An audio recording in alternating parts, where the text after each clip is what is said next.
Hey, welcome back to Frank's Favorite Foods, where I'm always cooking up a good time. This is the channel where I teach you how to make restaurant quality food at home.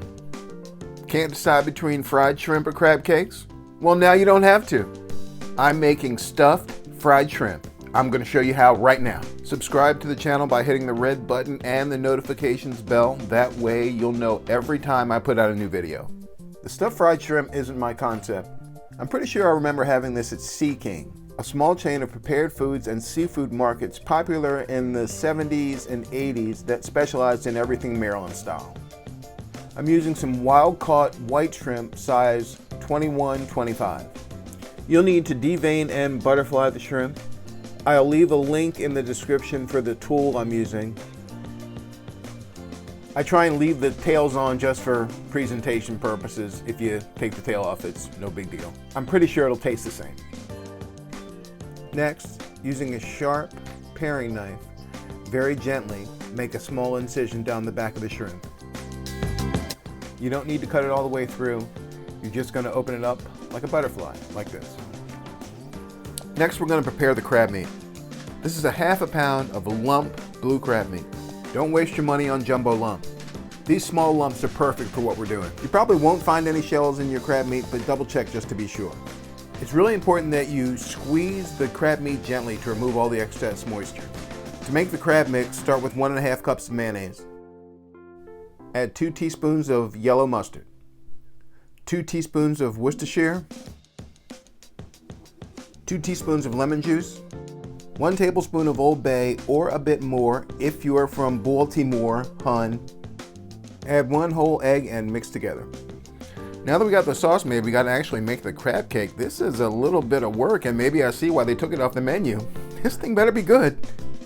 To the crab meat, I've added a tablespoon of chopped parsley and 2 tablespoons of plain breadcrumbs. Next, add the crab mix a little at a time. You can always add more crab mix, but if you add too much now, you're going to have to go out and get more crab meat. Combine the ingredients gently using your hand. Add crab mix as needed until you reach the proper consistency. If it will form nicely into a crab cake, then you've got it just about right. The next step, and oh yeah, we're nowhere near done, is to put about 2 tablespoons of your crab mixture on top of each shrimp. You want to put on enough crab so that you've got a nice layer to cover the entire shrimp. With a spatula, carefully remove the shrimp from the baking pan. Next, cover the pan with a cup of all-purpose flour. To create our coating, we're going to use the traditional method of flour, egg wash, and breadcrumbs. Make sure the shrimp is thoroughly coated with flour. The flour sticks to the crab and shrimp, the egg wash sticks to the flour, and then the breadcrumbs adhere to the egg wash. The egg wash is easy to make. Thank God something about this dish is. All you need are 4 well-scrambled eggs. Once prepared, your egg wash should look something like this. Put in the shrimp that's coated with flour. At around my 4th shrimp, I realized that placing the shrimp at the end of the container and tilting it was a far more effective way of coating it than the dainty spoon method. Again, make sure the shrimp is completely covered. You don't want any white spots.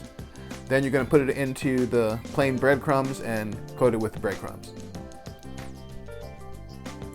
Once it's thoroughly coated, you can begin frying the shrimp. My oil's at about 325 degrees. 4 or 5 minutes is all you'll need. Just cook them until they're golden brown. And I'm sorry about all the complaining. It was totally worth it. Fried shrimp and crab cake together in one bite. My life is complete. Can't get enough blue crab? How about a crab cake po' boy?